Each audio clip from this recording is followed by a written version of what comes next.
जिल्हा परिषद प्राथमिक शाळा उंडाळे.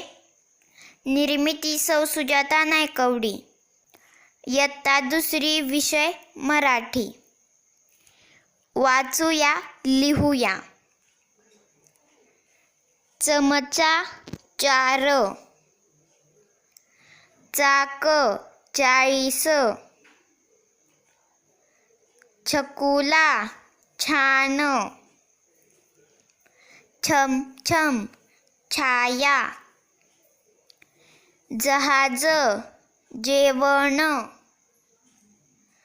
जोडी जनता, झबला झाड, झाकण झुरळ,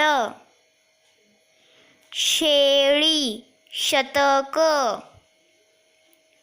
मशाल माशी, षटक षटकार, षटकोन विशेष, ससा कासव, दिवस खसखस.